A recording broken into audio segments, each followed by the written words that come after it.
fresh. Okay, good. Yeah, fresh in your brain. Fresh in the mind, fresh in the, like, okay, so my German is not good. What the fuck did I just watch? Yeah, you watched the new Rammstein video. Okay. You could see. I mean, you don't need no German to see what was going on. Yeah, right? Okay, so I think a lot of imagery may be lost on me other than, like, the GDR concentration camps.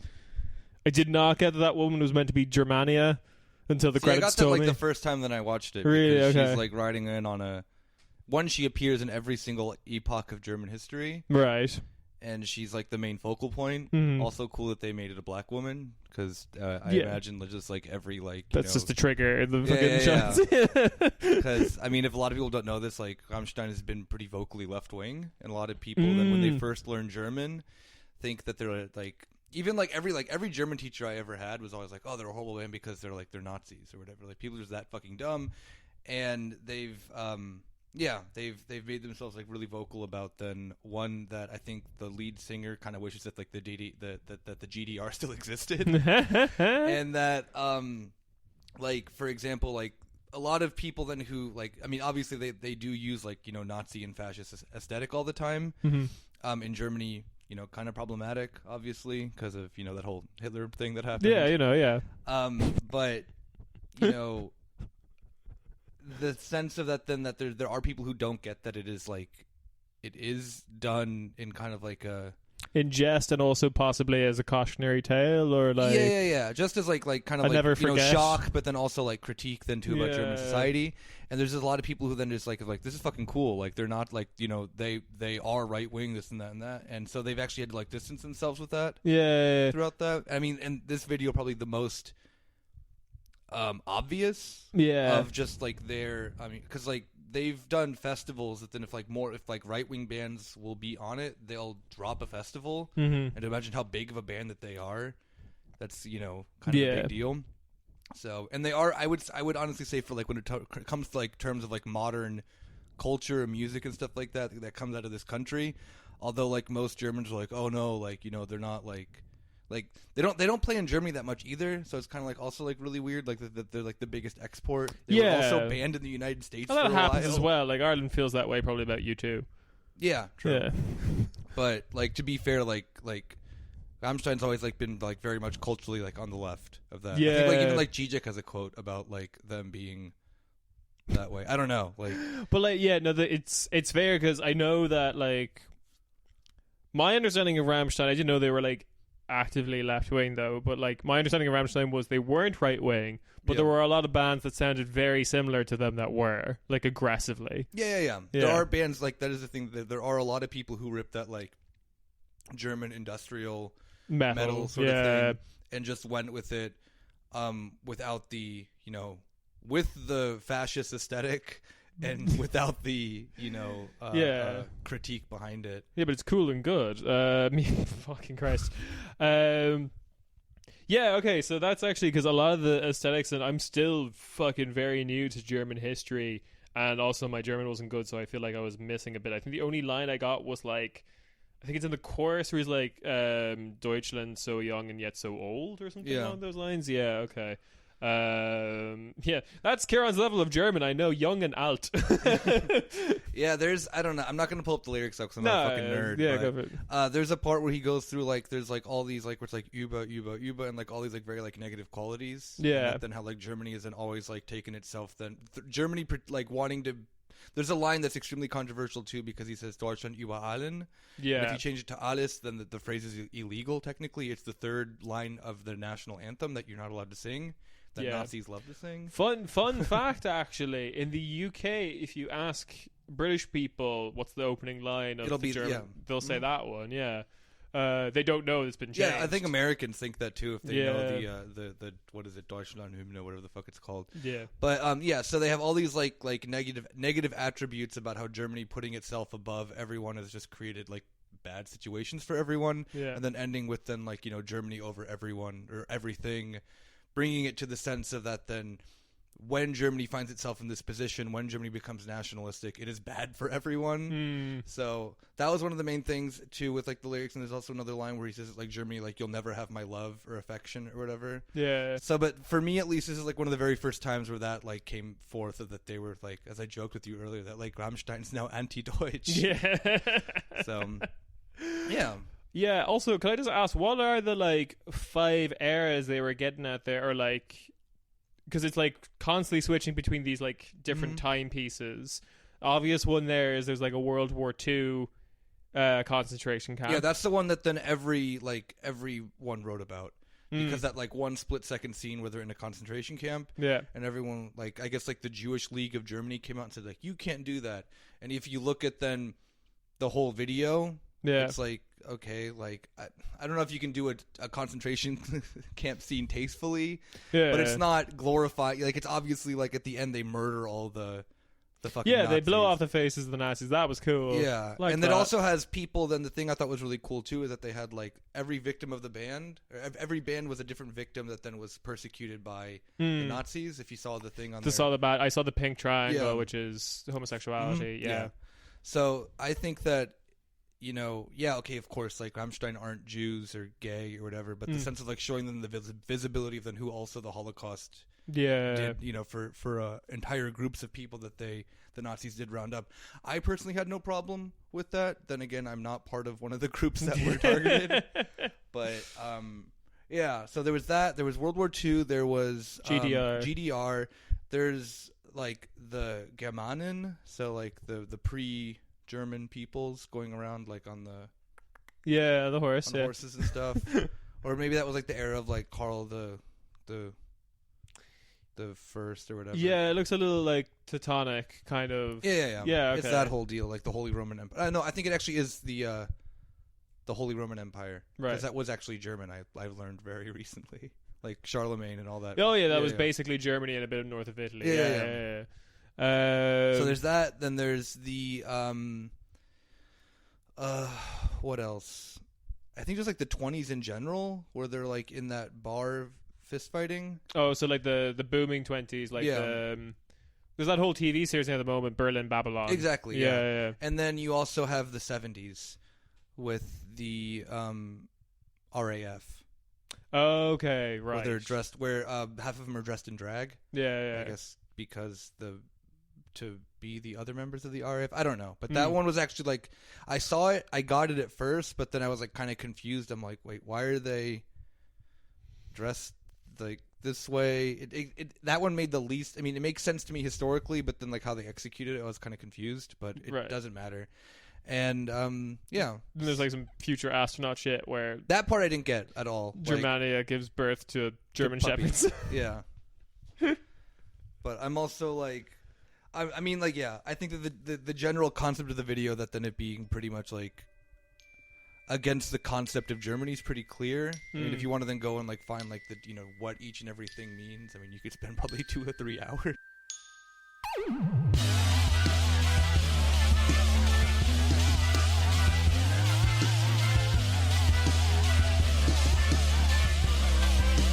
All right, and welcome to this week's Corner Späti. Yeah, we've been just watching YouTube, and we're actually a YouTube Reacts channel now. Yeah, we're the Fine Brothers. Yeah. Oh God, they're trash. That's a different podcast, I'm sure. That's a different episode. This week, Julia and Rob aren't here. Yeah. Yeah, Rob's off fucking around in Italy, or as I like to call it, South Germany. Bring back the Holy Roman Empire. And Julia is at a park.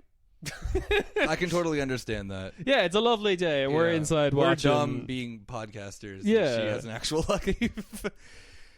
Yeah, but in all seriousness, we did sit down and just watch YouTube videos this week, and pretty much ended up with the episode now that we're going to give you, which is it's an extended react. It is, yeah. Actually, that'd be kind of hilarious if we just did this as just like showing clips from this Jan Bomber video and then just but like not showing them, just have it only as us as audio.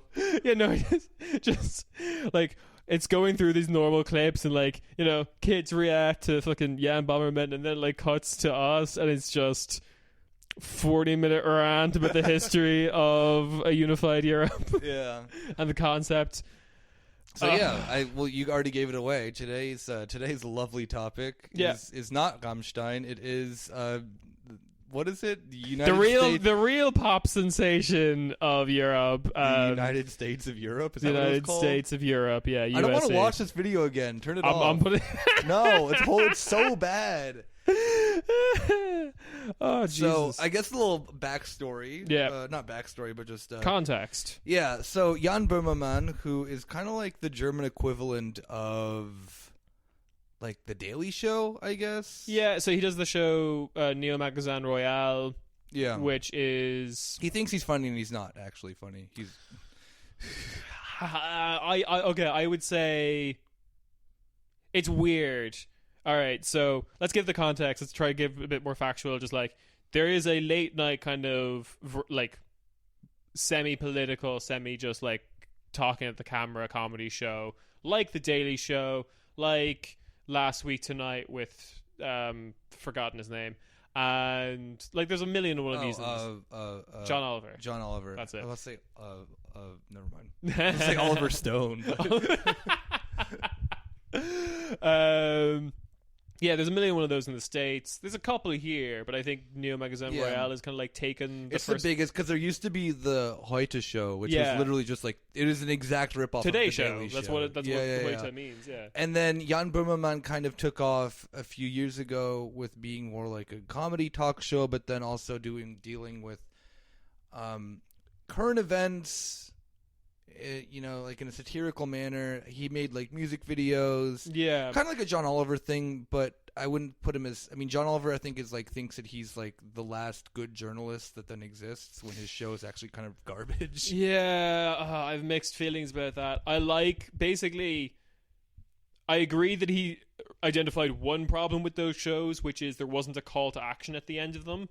At the end of like the Last Week Tonight, there is call to actions. Yeah, but he still can't see forest from the trees. Usual liberal criticism of the status quo. Yeah. And that like people watch John Oliver and think that they're like the smartest fucking people in the room. Yeah. And people watch Jan Böhmermann and they're just like, oh yeah, like this is funny. What's going on? Like, okay, cool.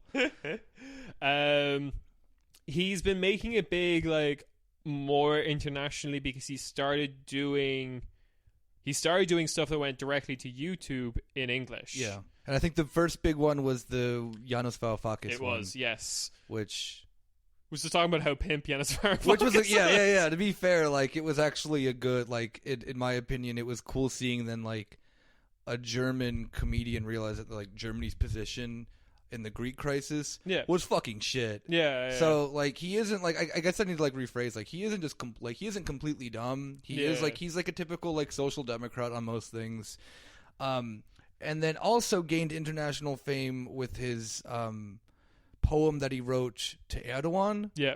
Where then he just literally just calls him a goat fucker and shit like that. Yeah. Which is horribly problematic. That is horribly problematic. It drew attention to a lot in the German books, which I think, especially the international press, was like, oh, this exists in Germany. I don't agree with this. The whole, that citizens can't technically on a public level insult other presidents or like leaders of countries. Yeah. I think the international community after that happened was like, we don't agree that should be a law.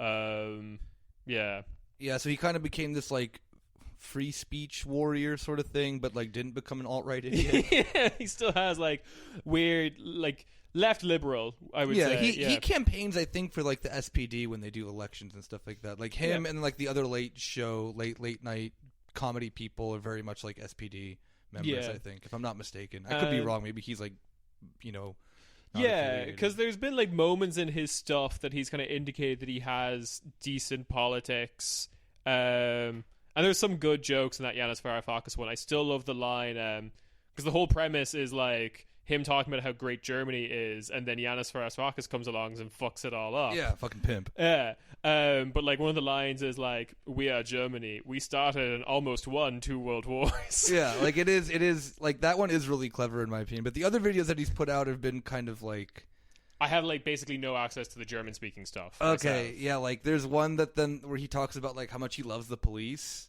Oh, I did see that. Yeah. Because I guess his dad was a police officer or something like that. And so he kind of takes on, this is like way too much German bullshit, but he takes on like this like Haftbefehl like persona. Haftbefehl is like a gangster rapper in Germany. Okay. And then he actually then had beef with Haftbefehl after this video came out. So yeah, it's just dumb shit like that. Yeah. But yeah, his newest video then is kind of Yulia first thought that it was satire. Yeah. You and I thought it was serious. Yeah. And then at the end of watching the video, Yulia came onto our side and was like, yeah, this is definitely like he's not being satirical. He's using his comedy to legitimately promote the idea of this weird United States of Europe. Yeah. And we will put, if you haven't already seen the video, of course, it will be in the show description. In the show notes, yeah. Like a little bit about the like comedy aesthetic. He's obviously clearly, I bet you this is 100% what happened in the writers' room. United States of Europe, final countdown. We're doing an 80s glam rock thing. Yeah, 100% exactly. what they did. And if it was satire, that would have been really funny. But there was this weird period in the 80s where you just named your band after a continent, because there was a band called Asia as well. Yeah, there was a band called Asia. It is true. Weren't they like a also a hair metal band? Yeah, exactly. Yeah. With synth metal. It's weird. The reason I knew it wasn't satire is because, for anyone who doesn't know me, this is the kind of like modern liberal conception of the United States of Europe, or like the idea of a European Federation or whatever the fuck, is like the shit that I deep dive into myself. So I recognize the like confused liberal attitude towards the United States of Europe, which this video is 100% that. All right, so let's I don't know anything really about the concept of a united Europe, aside from the fact that we're in the European Union, and isn't that enough? I mean, okay, so that would be like one kind of lib criticism of the European Union, which they feel like a lot of the problems caused in the European Union is basically it half-assed making a federation. Yeah. Okay. Yeah. I can agree with that. Yeah. Because like political scientists have said that like European Union's not a federation, but it does have characteristics of it. Yeah. Anyway, I just want to break down some of the like good and bad shit that was in this music video. Yeah, should we start with the good? I'll do some good. Mainly, most of the good comes at the end of the video, where it like cuts to a fictional television scene of the first, as they call it, prime president of the the United States of Europe being sworn in, and it like they claim they want to make a giant welfare state, end pollution in like 5 years' time. Probably, and these are like good lib points. Probably the most interesting one was like break up Facebook and Google and turn them into like democratic co-ops, and I'm like, oh, okay, yeah, cool. So far, so good. I like this shit. Was there any good shit that you kind of like noted? No, because I was sitting there just in awe that this video got made. Like, there's the part where and I'm pretty sure this is in the bad, but yeah, where there's like this.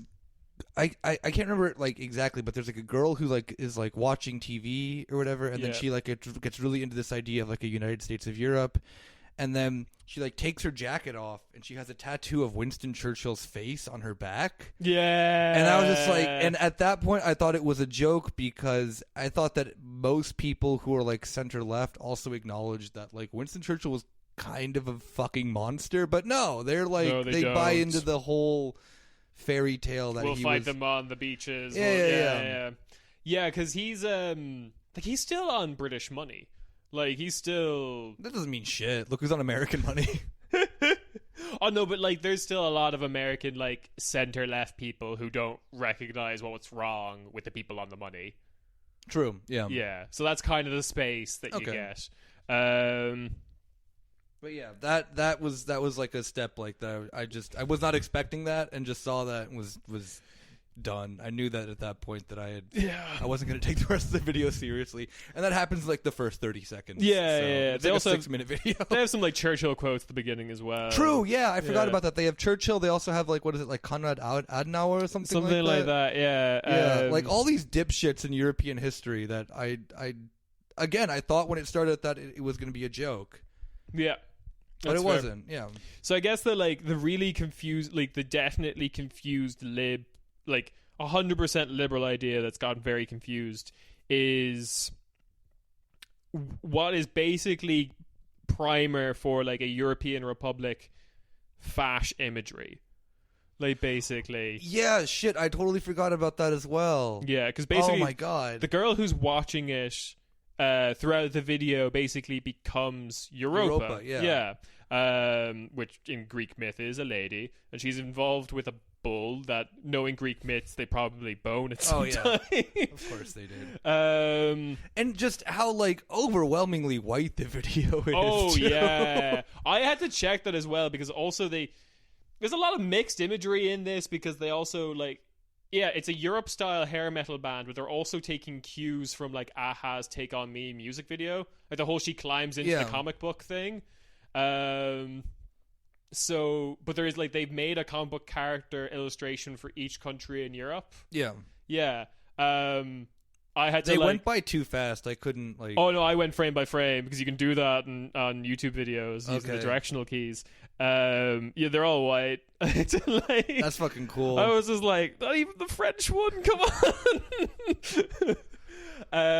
Who was your favorite superhero in that one? Oh fuck, I can't remember what they did for Ireland. It was like Iron Shamrock, like this Iron Man type thing. Yeah. There was this one lad That's called... just embarrassing. there was this one lad called Belgique, and it was just this dandy with a pretzel. That's the thing that I always kind of like too with a lot of these like very pro-Europe, just liberals in general, is that they really also love these horrible stereotypes of like these like of the individual European countries.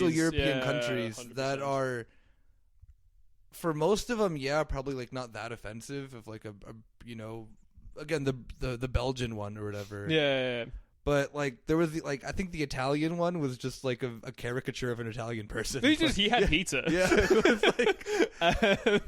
Yeah. So it is this kind of very liberal concept, especially when talking about the idea of a unified Europe, of in a very aesthetic way, kind of conceding ground to the right. Yeah. Oh, absolutely. Each country being personified, the whole fair made in Europa thing is very kind of, that screamed very fash to me. And there was a lot of like blue and yellow, and I know that there's this thing in Germany where the European flag is flown because there's too much guilt about flying the German flag, essentially.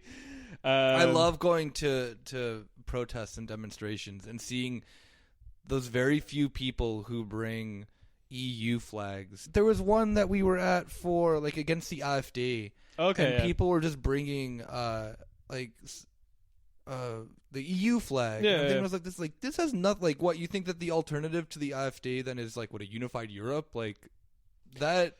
Yeah, the AfD can still exist within that frame and function perfectly fine. A little bit is because a lot of people have bought into the concept, because a lot of these parties and a lot of this resurgent right came out and their big talking point was being anti-EU, and a lot of them have shied away from that, including the AfD.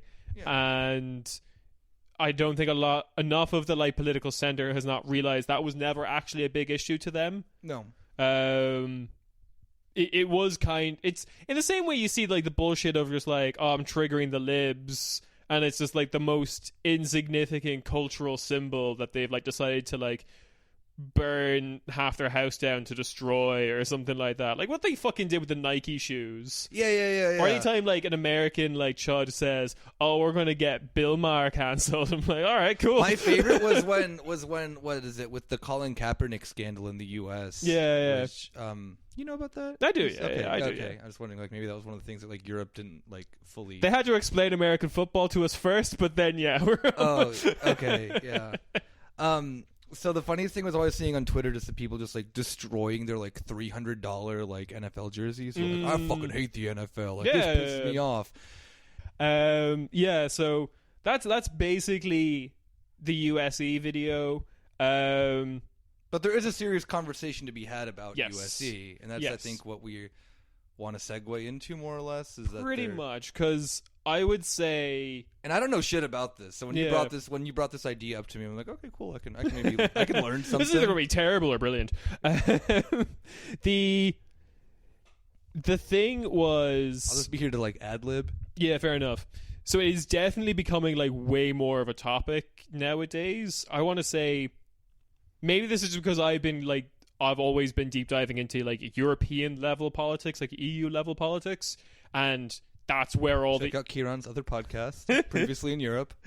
That is where like all the people who are mad into a unified Europe like they go to Brussels. Like that's obviously what you would want to do if that was your like big political hill that you like want to die on. And that being said, it is becoming definitely more of a topic that's, I feel like it's being taken more seriously in continental Europe or like Eurozone Europe, being like, we all use the same currency, let's go. And like one big part of that is like, I'm not a huge person to know too much about like how currencies work, but like the fact that we're sharing a currency across is very bad. Yeah, so that's just yeah, that's my 2 cents. It's true, extremely complex when you have like, I mean, the idea then of having a currency would be then based off then like the productivity of your economy in a certain sense now.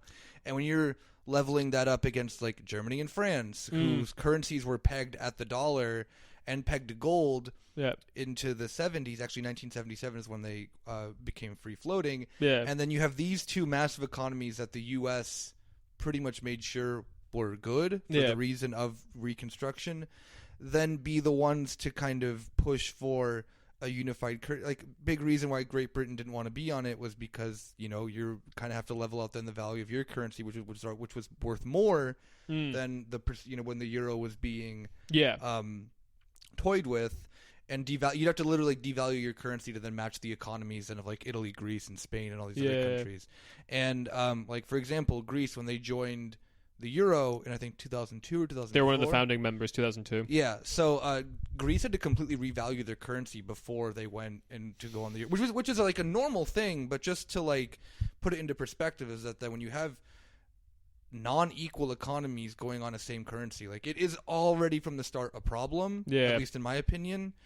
And I think that the economics behind it pretty much shows that it is extremely difficult, and we can see too with then how the euro, whenever there is a euro crisis, how it reverberates through the eurozone is much different than when like the United States has a crisis. Now, given when the U.S. has a crisis, then Europe has a crisis, but the U.S. can deal with their crisis internally with their own monetary system that they don't have to kind of, you know, meet in a very complex manner. Yeah. And I mean, for example, you know, not to get too nerdy on the economic side of it, but like, you know, go off, King. You know, like the euro's been at 0%, has a 0% interest rate for like the past 2 years now. Yeah. And has not seen any growth. And it's because of this complex nature that then no one wants to invest in this currency because they kind of just like, you know, not that they don't trust it, but it just is like, the complexities of a capitalist system, just simply as that. They were even debating doing negative interest rates so that you would get paid money to invest in euros. Okay. Like Switzerland does Sign that. me up. Yeah. I mean, if you're a multi-billion-dollar corporation or you just have money just sitting around, yeah, you could do that. Yeah. And so I mean, just there are a lot of problems with that just at the get-go. Yeah. It like I think first and foremost, at least for me, the Euros, like the European Union and the logical conclusion of the Eurozone is entirely that the European Union was always economic in its construction. And I think most people wouldn't disagree with that. Yeah, so I think we'll get into that a little bit later, but like one of the liberal solutions to the problem of the euro is to become one country. Like they point to the fact that like America can do this with their currency because it's one country or acts as such anyway. So like this whole discussion of the United States of Europe is becoming more and more prevalent. Like the fact that you have like what we kind of said earlier is the biggest like German satire show just like openly advocate for it. And I don't think this is the first time that Jan Bobberman has done that. I've seen other stuff he's done in the past. He also like he's also done stuff where he wanted to create a league of all these like types of shows in the various European countries. Yeah, that collaborate with each other. Yeah, I think that started with the Trump thing, where it was like "Make America Great Again." Yeah, or like America first, and then every America country, first, Germany second, and Netherlands second, and like people could vote on it, and it was like kind of like, I don't know, it was funny to see then other countries kind of just use their stereotypes about like why they should be second. Yeah. You know? There was some good like punching at themselves, whatever, and they're like there is something nice and there utopian. were a few countries who just like legitimately took the challenge seriously. But there is like, this is why I can't fault Jan Bouwman on this particular issue, because he does seem like idealistic and utopian in his kind of view of this. So I'm like, okay, your heart's in the right place, I guess. I just don't agree with your prescription. And also this weird thing where they just keep wanting to annex Ukraine, which... Oh, yeah, true. On that map, Ukraine is continuously, like, part of Europe. Yeah, so it's not a map of the European Union. It's a map of the European Union plus... Okay, everywhere else that it colors in that's not the European Union is at least, like, in some sort of other agreement with the EU, like EFTA or European Economic Area, or is like a prospective member, like the Western Balkans countries. Yeah. Ukraine just comes in completely. And it's also like, Ukraine, yes. Belarus? Nah. Belarus is too far gone. We can't that. And of course not Turkey, because... Yeah, we'll get into that later as well. I'm here to go off. Cool. All right, we're going to briefly go through the concept of like... I'm probably going to flip between the terms USE and like Unified Europe. But basically what I'm saying is... the same thing. Yeah, effectively the same thing. And we'll get into how like the huge problem of this is like how no one is really willing to go into detail about how to do this, or what they envision. So this shit starts in the late 1800s, when this stuff is like first being brought up. And this also like came around the same time that people were talking about the idea of like something that would eventually become the League of Nations and then the UN.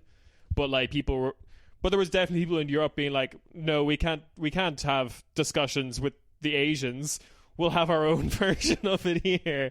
And a lot during this period and the interwar period, it's kind of unclear about whether like people are actually talking about a European republic or just like a mini UN, which that became a bit of a schism later. But yeah, like some people were also talking more explicitly about a USA clone. But this was also back when the USA was a bit more confederal than it is now as well. First big name in this is Giuseppe Manzini, who is famous for unifying Italy, and he kind of saw the unification of Europe as the like next logical step. So presumably he's talking about a parliamentary republic, because that's what Italy became kind of for a while. Although Mazzini is like a fine figure, he got into a lot of like sloppy fights with Marx. Marx basically considered him an idiot. Good. And Manzini considered him mean. That's it? It's basically the summary of both of their arguments. I'm sure there's like reams and reams of Italian text that explains it in more detail, but that's what I could figure out. In terms of like the left in this period that were advocating for like a united Europe, you had both Bakunin and Trotsky, who were like big advocates of this. Bakunin was advocating for it because I think he saw the writing on the wall of World War One and was like, would not. But so did Engels, so I mean. Yeah. But like his solution to it was like, rather than us all getting into a fucking pissing contest with each other, unify. And obviously he saw it in like a typical anarchist way of federations all the way down.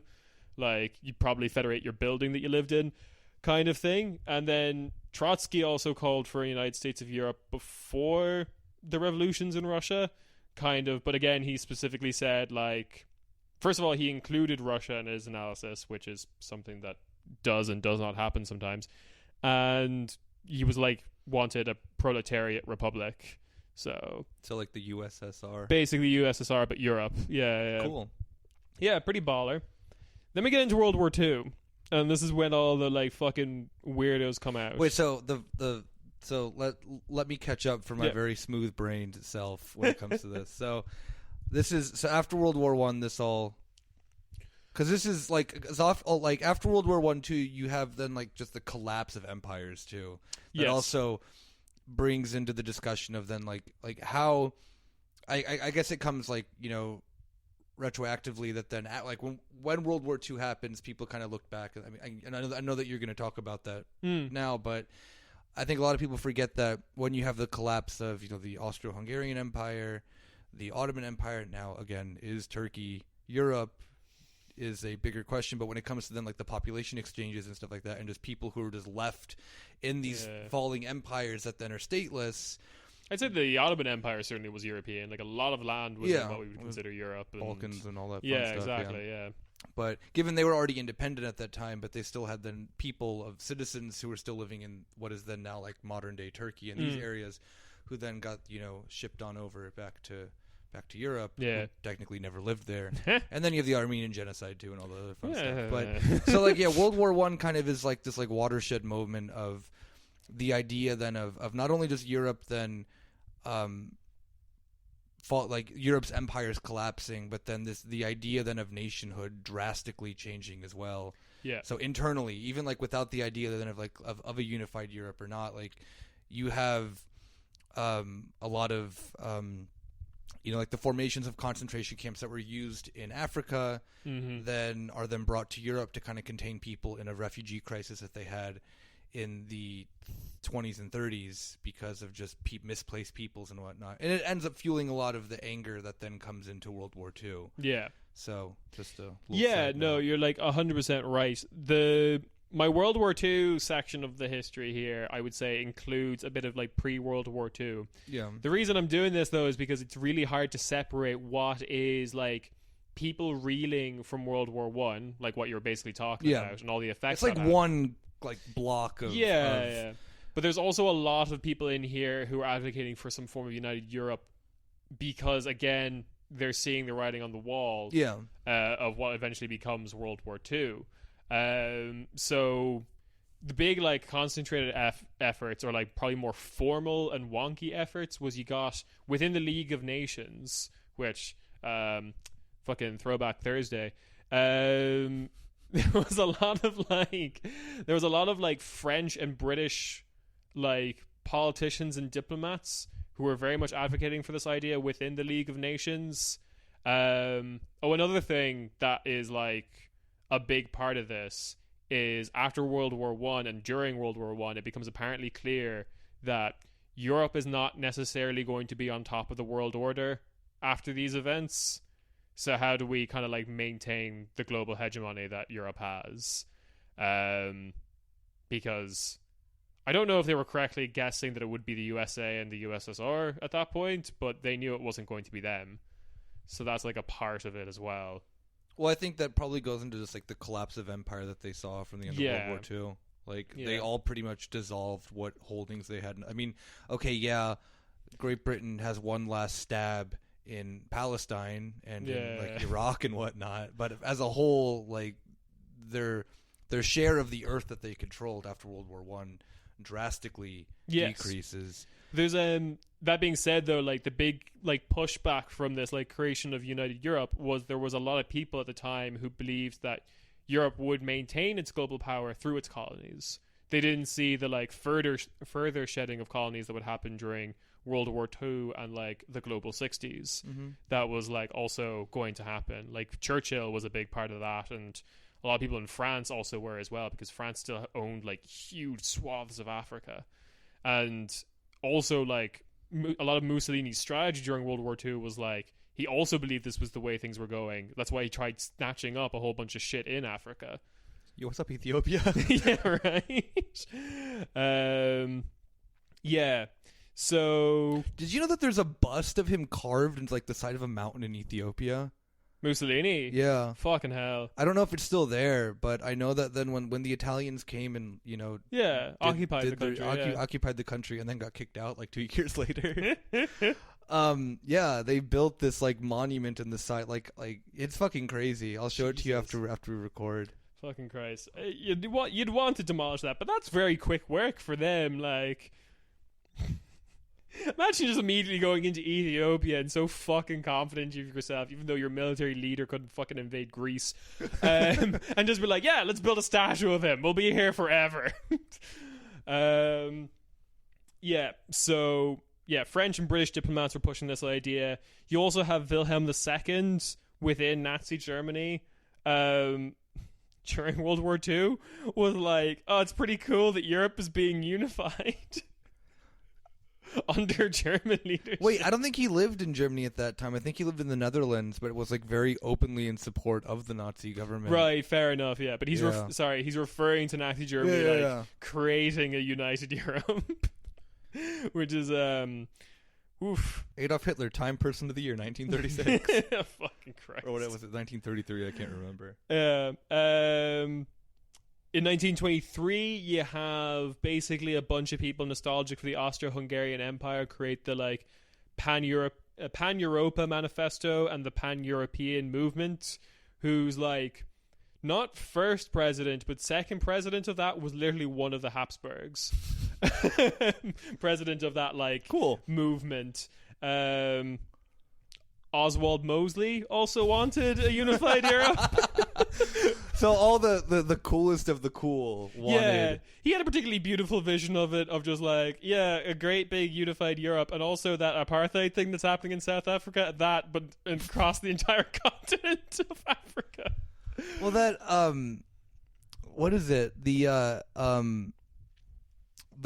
German idea of then like a unified Europe, which would not German, the Nazi German idea of a unified Europe was the exact same thing as well. Just like, oh yeah, like Ukraine will be our slave labor. Yeah, yeah, pretty much. There was like this idea that like the nation state can't maintain itself without just horrifying colonial practices, which is true. Yeah, like it is. Unfortunately, the thing that at least like fascists get right is that they love the nation state a lot, and they also love imperialism a lot. Yeah. Now, they recognize the same failings of the nation state that we do, but they're like, it's cool and good actually. Yeah, we should like do more. It's always like there is like a really interesting take that I forget the book, but I have it on my Kindle. It was written by some Italian guy. Mm-hmm. About then how there's like just like, and this is a very typical Marxist take of that liberalism and the development of fascism kind of go hand in hand with one another, that then fascism is the more extreme version of then like the tried and true ideals of liberalism. But he really goes through and like breaks down then how like, you know, where we see this, like where it isn't actually like where that claim, you know, comes to, you know, realization. And it's an interesting thing to like take things like race science and stuff like that, obviously, that we now associate, oh, you know, that's not a part of liberal ideals. And when then you look at like scientific papers from like the years, I don't know, like 1850s being promoted by liberals of like, see, like, look, like the skulls are different there. And now how fascists just like still adopt obviously that race science into the way that they view the world now. But it originates from then an idea that then of liberals who are also typically on the wrong side of history. Right. Yeah, so we'll get into actually a little bit of that like larger theory later, because I want to go into more detail about it, because I'll explain. But this is probably the most like pimp aspect of like a unified European concept, especially from a left-wing perspective, which is it's an Italian word. I'm probably going to not pronounce it correctly. I think manifesto is an Italian word as well, but fuck it. Ventotene Manifesto, which is named for an island that Mussolini put all the like political prisoners on. It's just an island in the Illyrian Sea. But basically, in 1941, a bunch of Italian Antifa commies, namely one guy called Altiero Spinelli and Ernesto Rossi, wrote this manifesto, encouraging a socialist federation of European states as a means to basically rebuild the continent after this war had ended. The interesting thing about this manifesto is, first of all, very fucking hard to get an English translation of it. It's quite short and it's written in Italian. But the thing is, it was also like crowdsourced. Like those two authors are the ones who were attributed to it, but it was crowdsourced amongst the like 800 prisoners on that island. like they all just kind of like were openly discussing with one another they were writing this book, and people in the prison would just contribute like thoughts, and there was just these like discussions in like the prison grounds about like, oh yeah, you should put this in the book, and they're like, what are you talking about? That idea is stupid, fuck you. Like, and it's worth pointing out that these 800 prisoners, about 700 of them were classified as, I think 500 were classified as communists, and an additional 200 were classified as anarchists, and then like 100 belonged to the liberal front that tried to oppose Mussolini. So like this fucking manifesto gave some cool stock. So we will not have a link in the description for this one. No, because it's not fucking in English. You can, if you read Italian, you can look up the Ventotene manifesto. So that's the history. What do you think of all that shit? It's mostly fascists. Yeah, I feel like I'm just like Joe Rogan right now, where you're the very smart person on the podcast, and you're telling me stuff that I'm just like, yeah, fucking cool. Like, and just like very uncritically listening to these things. I'm gonna become like a Eurofascist now. Oh, good, yeah. That was the plan all along. Okay, cool. But I mean, like yeah, the fascist idea of a unified Europe is something I've always kind of like. I mean, if you have contact, especially now with people who are in like the alt-right, very much like we have to preserve Western civilization thing, yes. They kind of drum up the same ideas and fervor that these people in the 30s and 40s were doing. It's like, oh, we need to preserve white culture, and that means, I mean, like Richard Spencer says the same shit like a lot of the time, that then Europe needs to be a unified thing. I mean, it goes back to the thing we were talking about, like this weird phenomenon of the right being internationalist, yes, but only in Europe, obviously, or in the U.S., and that they love Netanyahu as well. Yeah, but basically internationalists with the countries they're willing to like shake hands with, essentially. White, just a bunch of fucking white countries, and like this it's hard to imagine then now today, obviously, of like, oh, I thought always fascists really hate each other. But then when you actually kind of like look into the history then too of then the stuff like you said, 30s and 40s, that these ideas aren't all that foreign. Fascists just want to work with other fascists. Yeah. Until then you have like that Star Trek episode where they all just start like, having power struggles against one another and trying to kill each other. So which is what like what happened in Romania. Like there was a fascist party that I don't fucking remember their name. I don't speak Romanian, but like their military wing was called like the Iron Guard. Or something. Yep. And they were like more insane. I know this is hard to imagine because of the atrocities that Nazi Germany committed, but their ideas of the world were far crazier than what the Nazis did, and the Nazis actually purged them when they went into Romania. This is too hardcore. Yeah.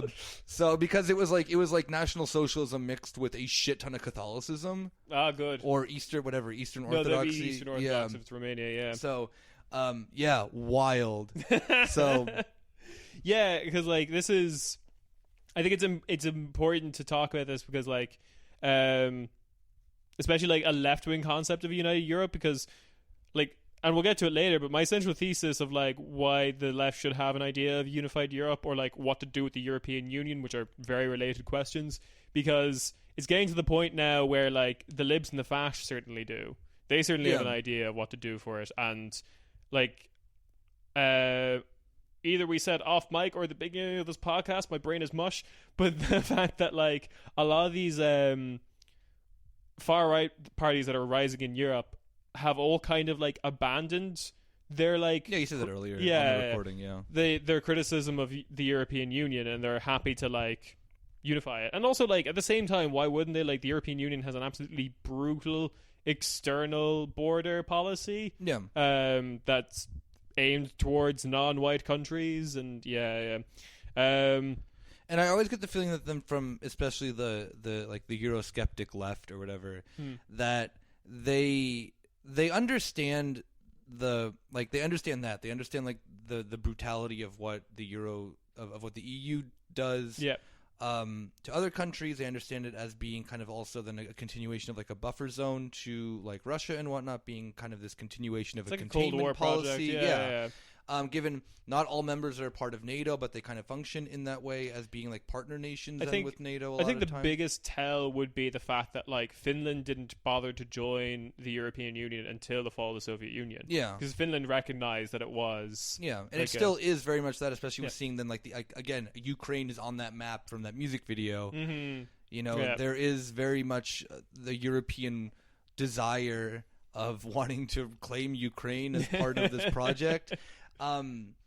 But like within all that of legitimate criticism of what it is, it's still like kind of like at the end of the day, like and I know I'm going to sound like a member of fucking like DM25 or whatever, but the system that then's in place of Europe is of unified European countries kind of being able to function in this whatever it is, this union, this federation, whatever it is, can be far more beneficial for Europe than if you cling on to the nation state idea of each and every individual country. So I kind of like do I have to like in that sense I will accept the lesser of two evils there. Like I'll accept a brutal EU than, you know, Hungary, Germany, France, and Italy, or whoever the fuck it is who are just becoming insane right now, just going at it if there wasn't like a... And I'll give it, like, the EU's, like, politically is horribly complex, horribly technocratic.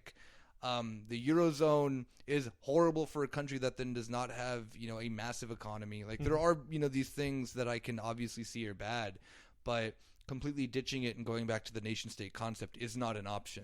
Yeah, I think the other thing is, like, the idea that if we left the European Union, we could become a socialist utopia is like, yeah, that's possible, but you can't really guarantee that for every country after the collapse of the European Union, because like more of them, you could say to be generous, you could say for every country that turns into something socialist and good, another country will turn fash.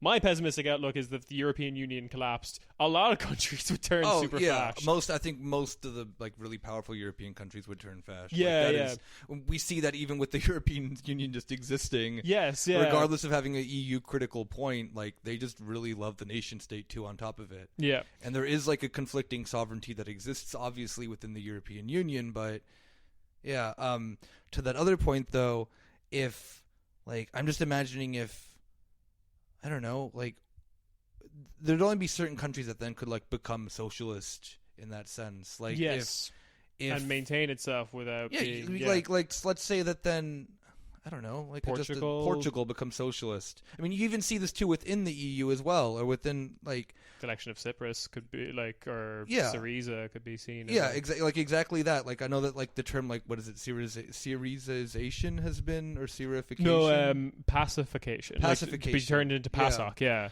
So that everyone complains that then like whenever you know a socialist government gets existed in a small peripheral European country that they just, you know, appease liberals. It's like they don't have an option half the time. Yeah. Because at least in the case of Greece, there was always a sense that then the European and the internal governmental bureaucratic structures would just like not inform the government of things that were happening so that they would fail. Yeah. Like there is, depending on how big and powerful your country is, you can't sustain yourself as a social... I mean, look at Venezuela, you know, like good example. Google Venezuela. You know, like it is extremely hard to then make yourself, especially if you're a smaller nation, given Venezuela has money because of oil. Yeah. But let's say that then if Greece or Portugal decides like, okay, we're going to become socialists now, they have no industry. Like, absolutely. And sanctions against these countries would... And even like the fact that like Venezuela was only able to get on its feet because basically of the pink wave. Like it happened in South America that a handful of countries, and then you also had Cuba sitting there, were able and willing to support you transition to this kind of like, slightly transition to this type of government. Yeah, attempt to transition. That's probably a better word. Yeah. There's again no guarantee that would happen. If Portugal became socialist, you would really want Spain to also be socialist, or France or Ireland or the UK or whatever, like some periphery like neighboring countries. Yeah, and to be fair too, Venezuela's been able to like keep themselves afloat because they've been able to given yes they have hyperinflation right now, but previously to that they generated revenue through having the world's largest oil reserves. Yes. Like they based stupidly everything on this thing that you can easily just boycott and sanction. Yeah.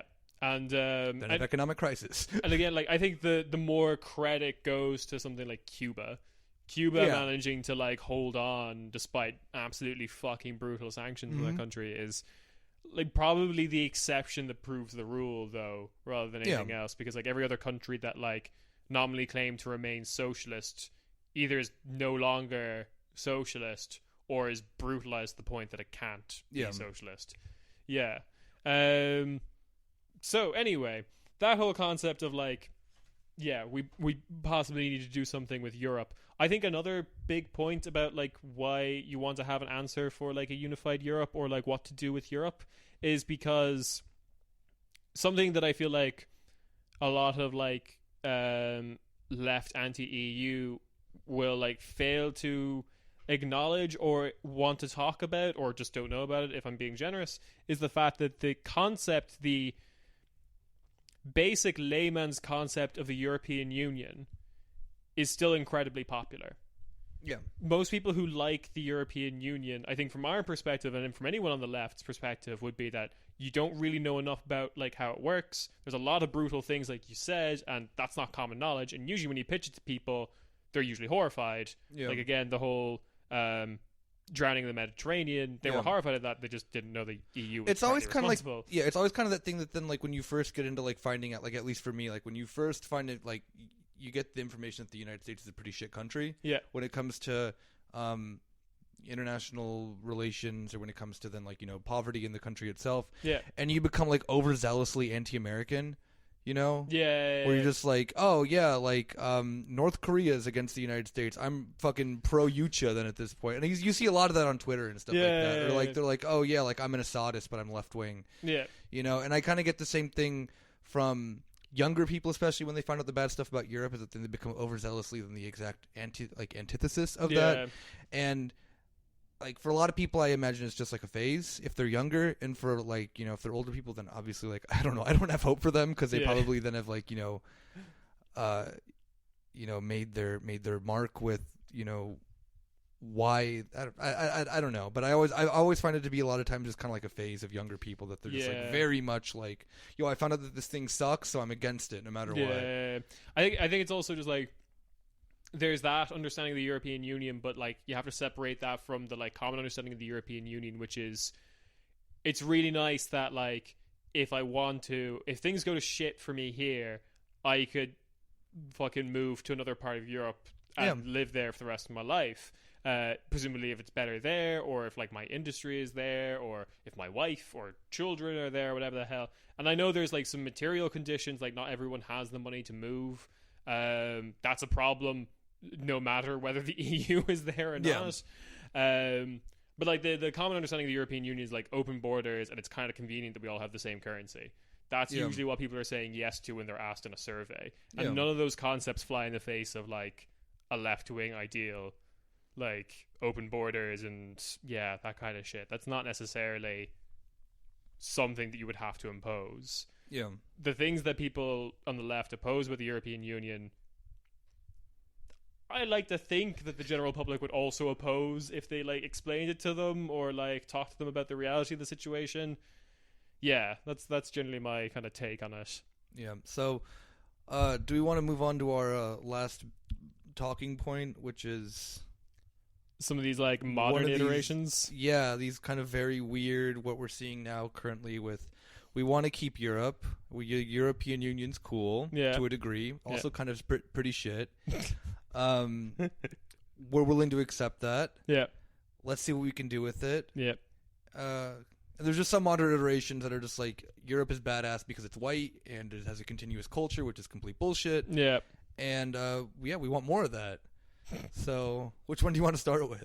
Flip a coin. Oh, Jesus. There's one that I would really want to quickly mention because it's just fucking hilarious and it doesn't take an awful lot of time to talk about. All but, like, there's a Dutch guy who, when I first heard about him, they didn't explain the context of him, but his name is Freddie Heineken. So I was like, wait, let me investigate this. Yes, he is indeed the heir of the Heineken Brewing Company in the Netherlands. And, like, was their CEO for a long time. In 1992, he got really into the idea of a unified Europe and like made it, as we all do. and we all have that phase when we're running a giant multinational brewing company and we're like, oh man, United Europe, that'd be cool. He made a pamphlet and like sent it around to people.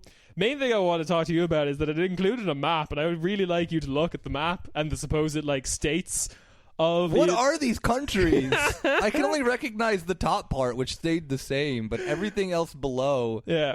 So basically, he had this idea that there would be a European federation that would be created within the EU.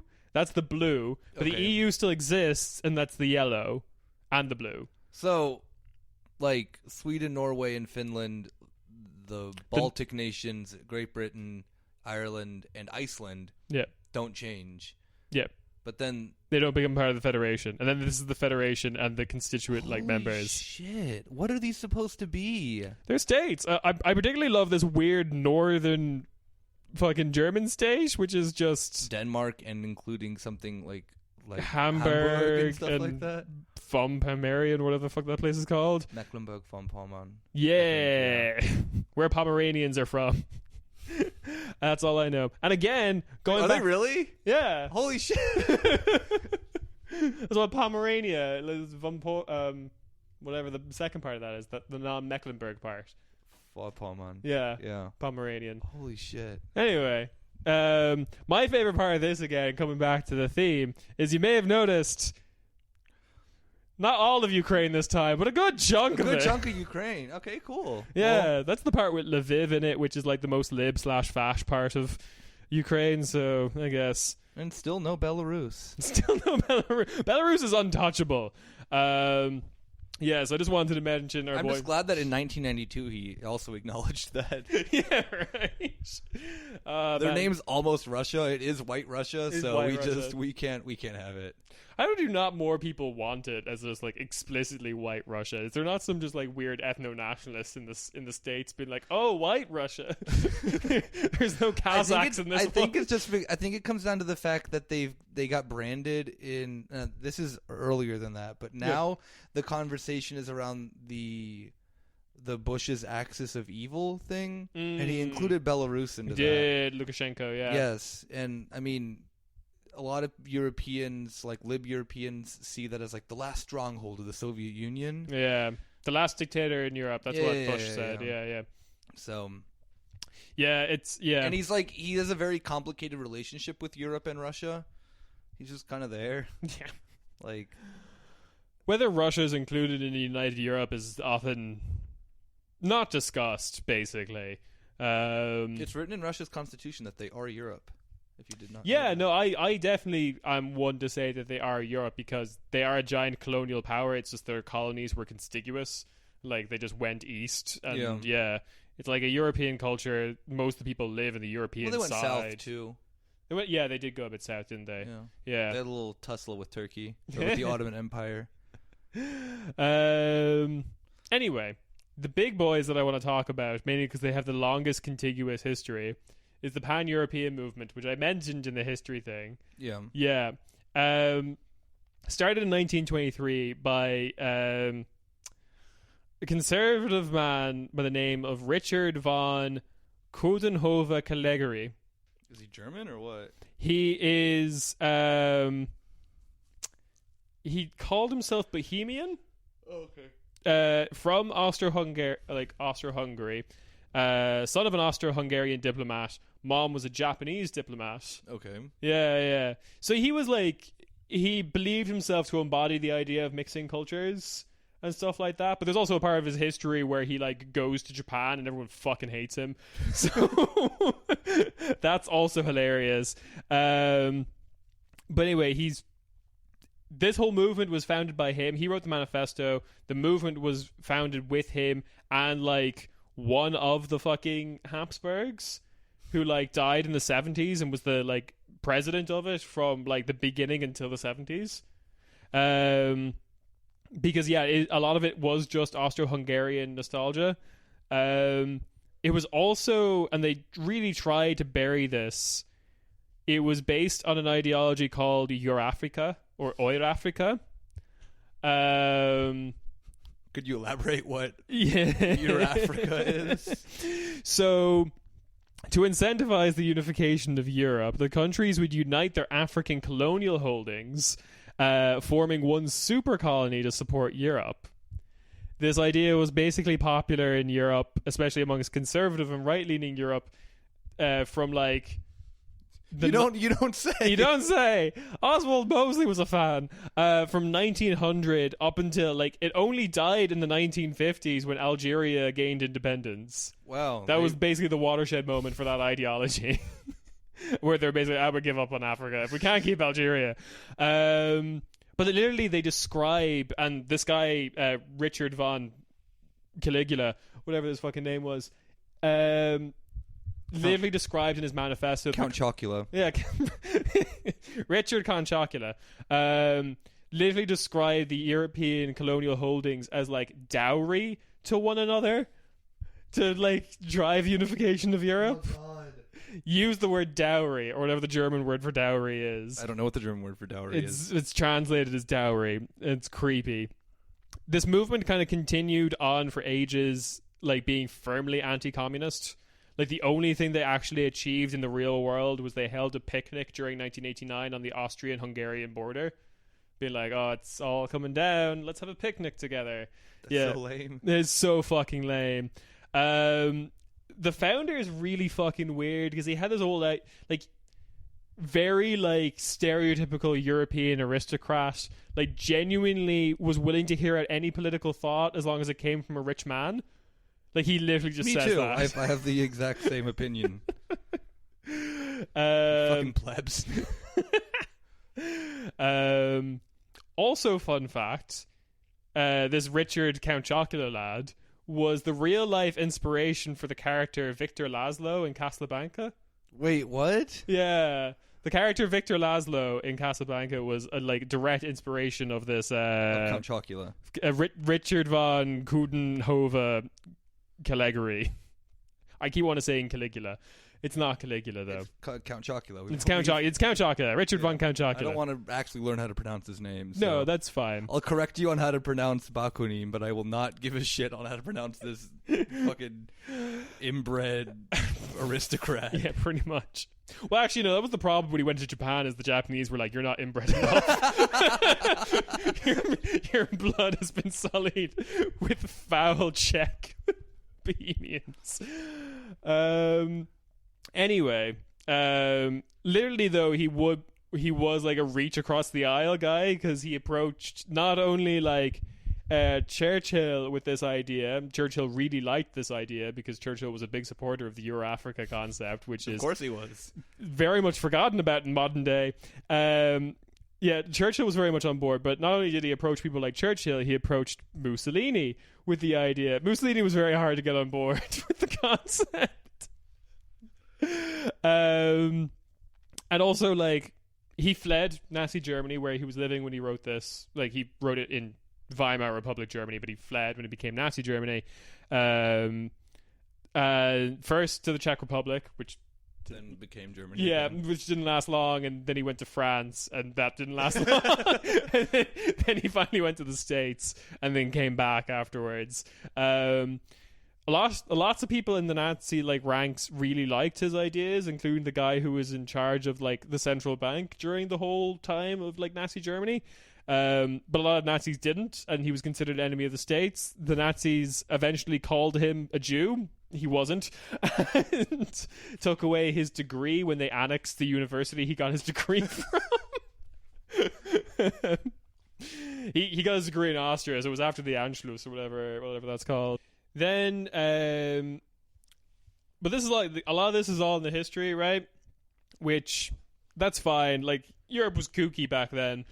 But again, I want to pull a quote from their like modern website, because this society still exists, the Pan-European movement. Still, every time you say that, I think you could say like the Pan-Hellenic movement, which is PASOK. I think Pan-Europe would include a Pan-Hellenic. I don't know. Have you seen those states that fucking Johnny Heineken made? Definitely. Greece is like divided up into like 3 countries. So. South Macedonia, West Turkey, and Super Albania. Yeah. Again. I agree with all of this. But here's a fun quote to give you the idea, the ideology of pan-European movement. Fun quote from their website, still on today. Christianity is the soul of Europe.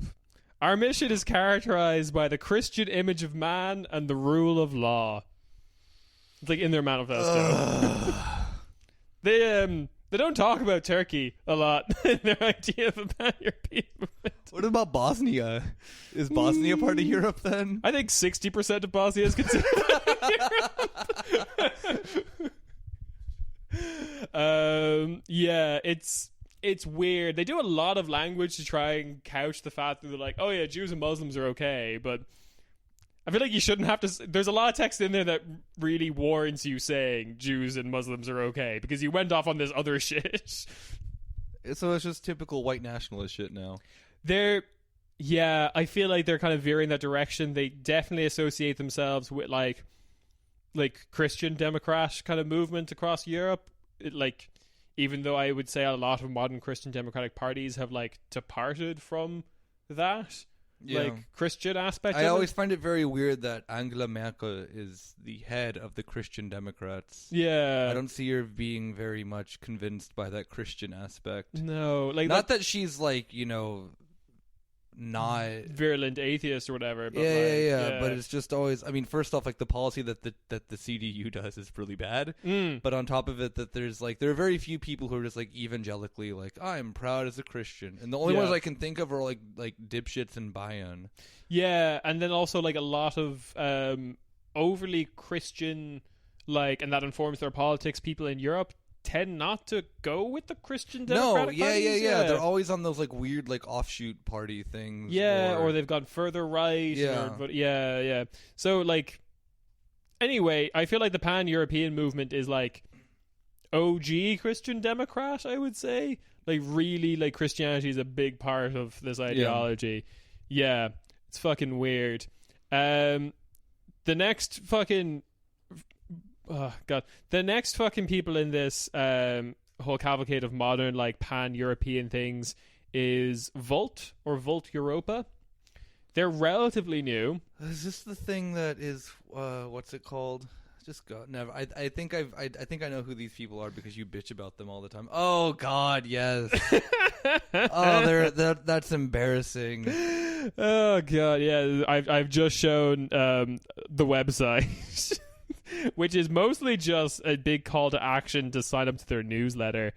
So Volt, they're running in this European election, and that's going to be their first European election, although they have run. They're the one that are the very Macron-esque Europe. Yes. Okay. They very much started this organization being we want to do Macron everywhere. Do they also want that sweet 22% approval rating?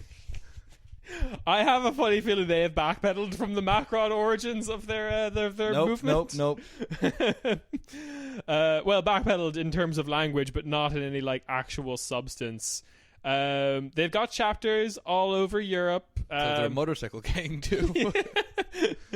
They've got chapters all over Europe. Look at that map. I've seen photos of their meetings. They are attended by upwards of dozens of people. Okay. The Irish ones were just embarrassing. It was 6 people attending the meetings.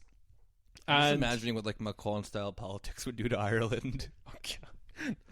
I feel that it's already our current Prime Minister Taoiseach very much wants to be Macron before he hasn't realized that Macron is not doing well. Yo, this economic crisis got me feeling like Irish Macron.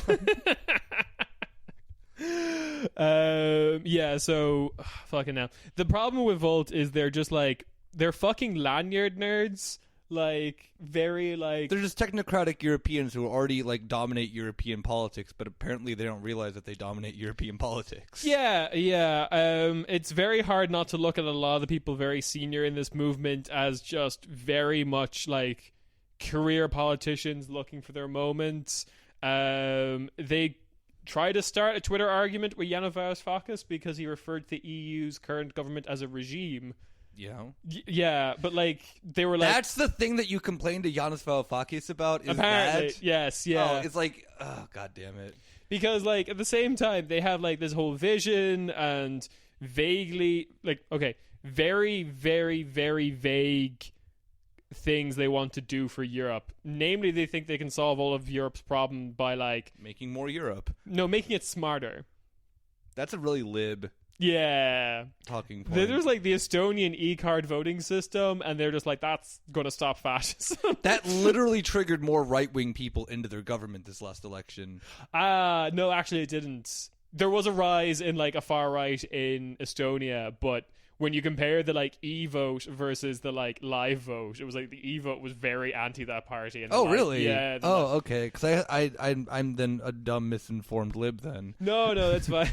Because you can like, the weird thing about the e-voting system is you can like vote from your phone up to 3 days in advance, but then you can also be like, I don't trust this, and then cancel it and go vote in person. Mm-hmm. It's a weird system. It's really interesting and like very insecure, but at the same time, yeah, it was like there is like an old young divide in terms of the votes, and it's like old Estonians voting for this like horrifying, like they literally did like a tiki torch march through the streets of Tallinn kind of party.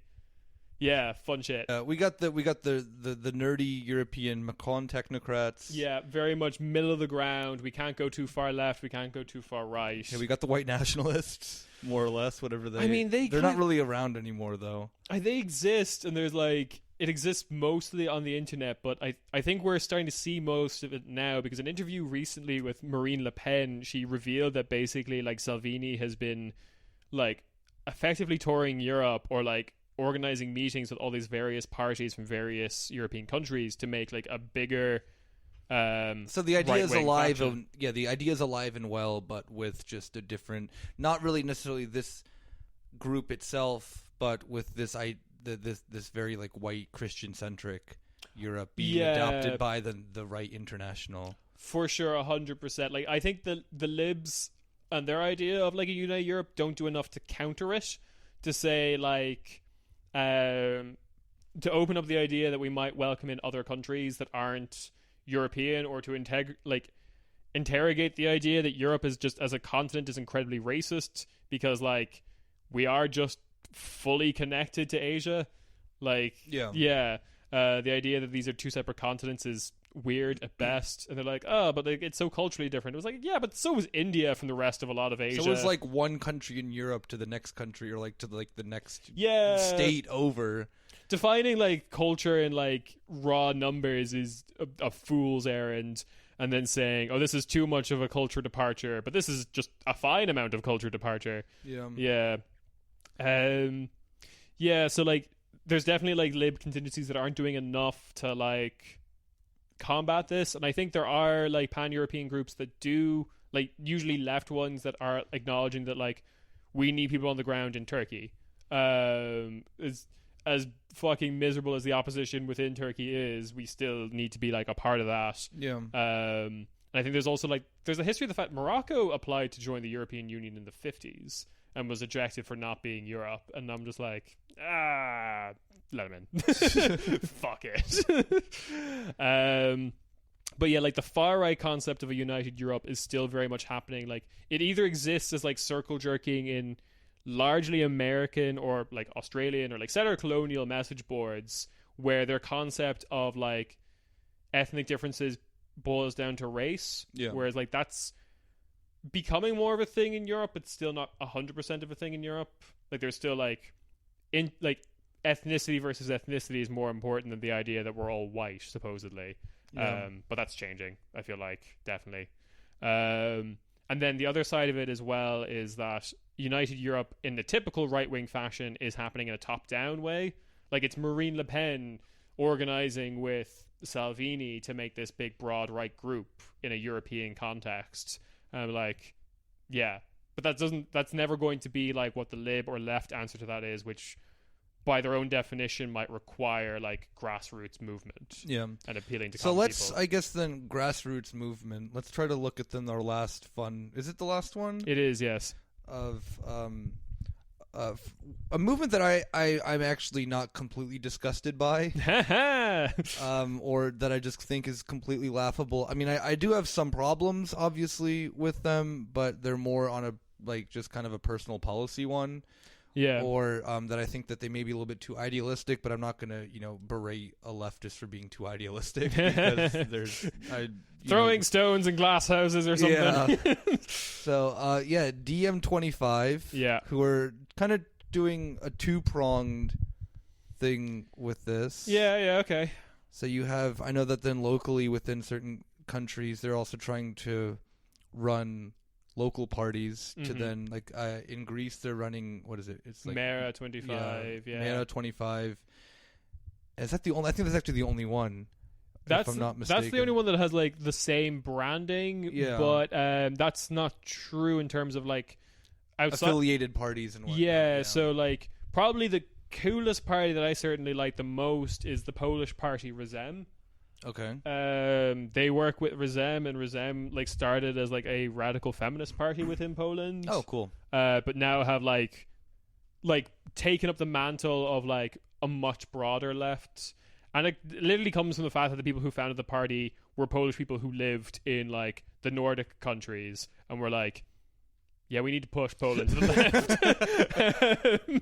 And they came back to Poland and were like... So they have, like, they have very much an inter-European affiliation, a strong group of affiliates, let's just say that. It's not just, like, hey, we have friends over in this country. Is that they, like, if you go to the bottom of your of the page, which you've done, all the parties are then listed then too of you go to their who is in a part website. of this movement. Yeah. And are they running individually then in their own parties in the European Parliament elections under DM25 or under their own parties? So DM25 has made this thing called the European Spring, and that's kind of like the electoral side of the whole thing. Yeah. And the idea being that if members of these parties make it into the European Parliament, that they'll make a European grouping called the European Spring. Okay, cool. Which would be, left. The things I like about DM25 and European Spring as like an extension, because they're very interrelated. I guess we have to, like, first specify that they are a left-wing electoral critique, like attempting to then critique the EU internally through electoralism. So you can't come at them with you can't just continually just, like, EU bash and be like, this will do nothing, this and that, because then you're talking to the wrong group. Like, they do have, like, they acknowledge the problems of the European Union. Their poster boy is Yanis Varoufakis, and like, they are EU critical, but then at the same, like, the thing that we were saying earlier is that they don't want to completely just, burn the EU down to the ground. Yeah, their prescription for it is more hijacking the European Union rather than tearing it down. And I think they're also not necessarily against the idea of basically building something new in the shell of the European Union. Like, you get into very specific kind of stuff. But the other thing I would like about... We should also say DM25 stands for Democracy in Europe Movement 25. 25 refers to 2025, the year that they want to start a constitution for Europe. That's where that kind of comes from, although that goal might seem a little lofty now. For sure. The interesting thing about that is, like, they definitely have this prescription of, like, Europe needs to be more democratic. It needs to represent more of a republic. To, like, actually make it a decent system. But at the same time, they are Euro critical. They're not the more Europe kind of wing of European unification. Because, like, I guess the difference between that would be, like, the more Europe wing is like, everything that we have now is good, we just don't have enough of it. Exactly. Like the Macron level of... Yes, yeah. Pan-European movement is quite like that as well. The thing I like about European Spring and DM25 is they are very policy prescriptive. Yeah. They actually, like, have very clearly written out plans and also have, like, discussed at length how they would implement that. They just introduced a Green New Deal too the other day, a couple months ago or whatever. I don't know. They basically had that plan for a very, very long time, but they've just hijacked the American branding. Yeah. And taken on that moment because, they've always had this idea to turn Europe way more green. They have, like, a basic income plan as well, which works a little differently. They want to do, like, they want to have a Europe-wide sovereign welfare fund like Norway has. Yeah. And rather than getting a basic income, every citizen gets what they call a universal citizen's dividend. So you get like the profits of that, dished out to you. Anyway, other things that I genuinely like about like their program would be, and probably the only ones I see talking about this is they feel like this is definitely that has to be dealt with at a European level, is ending tax havens. Because there's a fuck ton of tax havens within Europe. Ireland. Okay. Alright, hang on. Correction point out here. I hate that Ireland gets so much flack when the Isle of Man is right fucking there beside us. Ireland has a low tax rate. Have you ever seen that? There's a chart. It's a really kind of stupid looking chart, but it has all the European countries as in a circle. Yeah. And then money that flows in and out of them. So one is money flowing out, and the other one's money flowing in. Yeah. And if you let's see like Luxembourg, it's like no money flowing out of it, and then Luxembourg money flowing into it is just like a massive red strip. So like there's that. There is like this like sweetheart deal that a lot of European countries are doing, even though like their actual stated tax rate is like a nice corporate tax rate, but then they just come along and be like, hey, I'm Apple. Oh, hey, Apple, fucking slide into my DMs or whatever the fuck the kids are saying. Because, like, there's that problem. But then there is just, like, more explicit tax havens, like, basically all the microstates in Europe. Isle of Luxembourg. Man. Yeah, okay. But, like, even the smaller ones. Monaco. Andorra. Yeah. Andorra is another one. San Marino. All of them. Actually, just fucking all of them. Then... And also, Kieran's fucking pet fucking political project, which they have on their books, is immigrant suffrage. The idea that if you're an immigrant in the country, you have the right to vote. Yeah, that's a good one. Yes. I mean, like again, like I said, the only problem I really have with DM25 is let's bitch about them now. Yeah, the only time like my only real qualm is, of course, like given I like Yanis Varoufakis on his handling with like the EU thing that he did with Greece and whatnot. It's like the only pop political scientists actually talk about the EU as well. Yeah. At a very intimate level. Like, I really like him with that, and I really liked then the sense of, okay, given, like, I think we all could have seen, like, the demolition of Syriza from, like, the very beginning when they got elected, because they became like PASOK. Yeah. And there is a reason why certain left-wing parties did not join them, like the Communist Party, given the Communist Party of Greece is fucking crazy sometimes with their like horribly homophobic things. But they could have, I mean, I know that for a fact that they saw that happening, and given, I think that everyone forgets that Tsipras was a member of the Communist Party like 10 years ago or so. A lot of his political history is super legit. Which a lot of people forget. So it is a factor that then like I mean, wanting to look at Syriza with like rose-colored glasses when they came about was just kind of like not going to happen, because I think just how the history of how that country works. Again, what we were saying, if you're a socialist government in a smaller European country with very insignificant economic power or an economic crisis, you're not going to do shit. Like you're going to have to appease a lot of fucking libs, and I think that. Varoufakis kind of accepting that he lost that battle, stepping down from his position as a finance minister, knowing that then like this is the goal that I wanted, and I didn't get that, so I'm out. Cool. Like trying to stand up against Germany, kind of failing, but at least brought the discussion onto the table, and that he's been continuously doing that. Given he has a massive fucking ego, yes, it is really like I do get it, like a sense that. Yeah, okay, he's a cool academic and he's this and that, but like, damn, son, yeah, he. So there's like ways that this has gotten in the way of like DM25 would be a classic example is he had an interview with a Brussels Bubble article called a publication called Euractiv, and he had an interview in that where he basically stated that DM25 won't work with the United European Left, Nordic Green Left, like the left-wing group within the European context.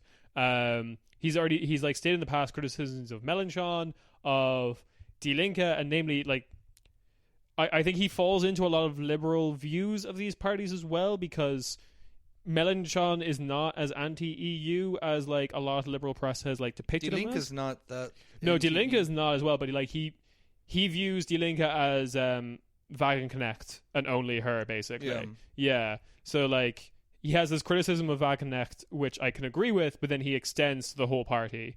But she stepped down, actually. She has now, yeah. But there hasn't been an updated comment.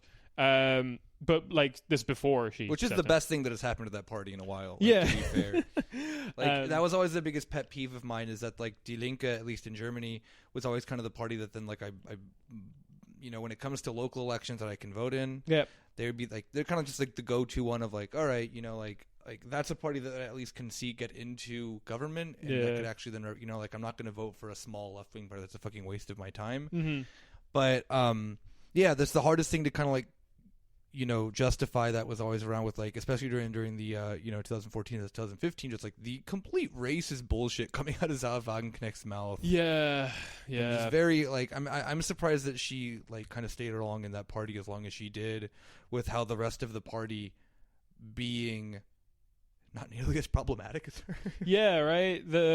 So that is like super interesting. Like, but when he made these comments, a lot of the local chapters of DiEM25, like including the Berlin one, were like, "Fuck," because they kind of had plans to actually work with the left wing groups. Like, I think that they will. I think just they will. Like, his ego is just so fucking like big. 100% disclosure. Like, I pay attention to like the local organizing of Die Linke here in Berlin, and they already have on their books after the European election of like reaching out and working with DiEM25. Yeah. Like, so a lot of these places are willing, and yeah, I think by getting into the form of electoralism that they did get into, where they kind of like signed up to particular parties, meant that they were then de facto in opposition to the rest of them. Mm-hmm. Rather than, I think what would have been better is if DiEM25 just became kind of like the DSA in the States, where they like, it's down to the local chapters to be like, find the candidates you think are like subscribing to our ideas and promote them. You can do this by candidate, you can do it by party, because that makes more sense in a European context, but like, yeah, make it a bit more loose rather than a formal coalition, because I think at first they kind of have to make it more formal in order to get like the ball rolling. I do think though, with if they do stick with their guns about like democratization and decentralization, that could potentially be something on the plan, like on the books.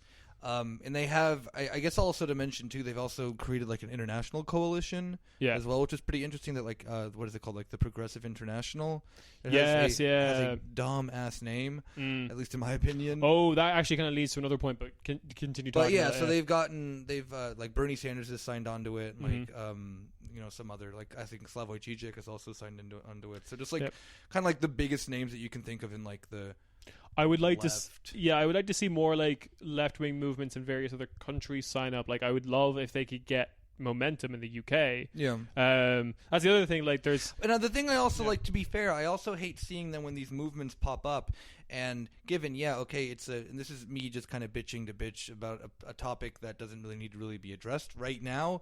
But because you were talking about Turkey and how Turkey's never mentioned in the European Union thing, or even mentioned in like the European. Pan-European context, and I really wish that then when it comes to the sense of like creating then like a socialist, alternative thing, they're a party in the U.S., aren't they? Socialist alternative, okay. Creating then like a socialist ideal for Europe, and creating then like if it is an international movement, then also bringing into like. Given, Turkey's not an EU member, but creating, like things that the communists of yesteryear did very well. Especially, I mean, looking at the history of Greece and Turkey, is that the communists in both of those countries were like ride or die for each other. And I don't see that then outside of a Western worldview with a lot of 100%. Yeah, I would love, because it's also for the purposes of people who like just want to be more active in these spaces or start a podcast. It's just a great set of like at least links to fucking learn about other things out there. Because like in Europe, like the whole of fucking West Asia, Africa, there's like a whole bunch of shit there, but like I think there's still this very I don't want to say liberal, because I don't think liberals often. It's just Eurocentric. Yeah, there's a like Eurocentrism. There's like this Eurocentric view that feels like the complexity of European politics that surely doesn't carry over to these countries. Yeah. Those are simple countries with strongman dictators or whatever the fuck. Yeah, and I mean, like, even like to be fair, like, given one of the really tiny parties in Germany, who will never be elected for anything, like the Marxist-Leninist Party here, have a massive network of other organizations that they work for in like that they work with in like, you know, Turkey and Syria, and in Lebanon and in all these countries that are kind of like ignored by other, you know. Yeah, Eurocentric leftism. Yeah. Given the MLPD is a weird party, but at least one of the things I really do respect about them is that they do have that interconnectivity that a lot of other left-wing movements just, like, they helped build, like, hospitals in, like, Kurdistan and shit like that, which is fucking cool. That is pretty cool. The next kind of point that you almost touched on there is a kind of thing that should raise a little bit of a red flag when it comes to DiEM25 and Progressive International is a part of that as well, but the unwillingness to call themselves socialist. Yeah. That is like a... Well, Varoufakis has said himself that he doesn't want to use that word because of the 20th century, which, I mean, I can understand if you're wanting to, like, market that to Americans. Yeah.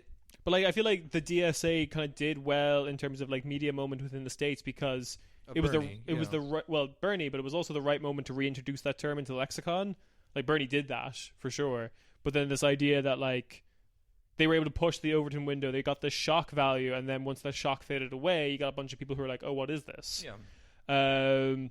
Whereas I understand like Varoufakis' perspective because Varoufakis comes from like really common in the south of Europe that your like center-left party that turned neoliberal was just called the Socialist Party. The same thing in like all of Europe for the most part. For a lot of Europe, yeah. I thought it was in Germany, but then I found out the S in SPD stands for social and not socialists.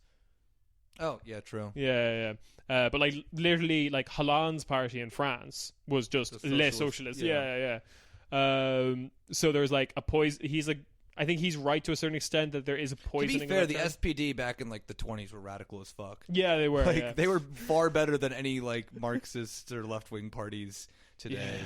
Yeah. Maybe not in the 20s, but before the 20s. Like Rosa Luxemburg was a member of the SPD. Like, exactly. Let's not forget.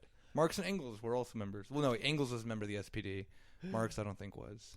I think the only other criticism I would have of DiEM25, I think this is my last one, would be that they really kind of sat on their ass for way too long. They started in like 4 years ago, I think, or something. Yeah, like 2015. Yeah. It was 2015 because it was a kickoff that 10 years later was going to be we'll do this in 10 years. Yeah, and the kickoff was actually here at in Rosa Luxemburg Platz. Is that which theater is that? Volksbühne. Yeah. It was there, and it was like the big kickoff party. And the reason that they did it in Berlin was, I don't know, internationalism or something. I don't know. Yeah, well, like because it was literally because it was something where like Marx did something there, or Lenin did, or some figure in socialist tradition did something big there. Or in that area, so that's why they did it there. Like they are socialists, they are like yeah. They just don't want to. They just don't which to give them credit to not credit, but to at least have a point of understanding. I don't care what you label yourself, as long as then like your policies are then socialist. You know, it's not a debate I want to fucking have with DiEM25. Like, oh, why don't you call yourself socialist? Because I mean, for half of Europe, they were under the USSR, and they may, and I can understand then within a country like that, if you do then label yourself a socialist, you're gonna get just dipshit, fash idiots, coming at you. Not saying that then that you still aren't socialist, and not saying that then that being socialist is a bad thing, but there has to be a way to then like alleviate that barrier of that for some countries and for some people. That's not the easiest thing to go in and be like. Okay, to be fair, like I think there are like Albania. Again, this comes into the what is a socialist thing. But I think like the ruling party in Albania is a socialist party. Yes, it is. Yeah, but they're neoliberal socialists. Yeah. So. Yeah. Yeah. So like I said, that's a real problem in like just everywhere in the south of Europe. But yeah, it's super interesting. But like, before I moved to Berlin, I genuinely thought that movement was dead. Like DiEM25, I thought it was dead up until like a couple of months ago. Yeah, when I heard an interview with Yanis Varoufakis. Yeah, and he was promoting it. So I'm like, okay, he's still around doing his thing. That's cool. Yeah. So, Yeah. Good luck to them. I'm sure we'll do like a full episode on them. Oh yeah, definitely. I mean, I think we'll have a few more European election one things because we got the fucking Euro wonk over here, which is you. So that's the concept of a united Europe. Yeah. So next week, hopefully, we will be back with the whole gang. The whole gang. And I think actually, we may give some insight on the Turkish elections when they finish. If the AKP doesn't, the nationwide referendum that asked the simple question: why didn't we win? Is Turkey Europe? Yeah. No. So next week everyone will be back from vacation, or the weather will be bad, and then Yulia won't want to be outside. So yeah. So see y'all then. Bye.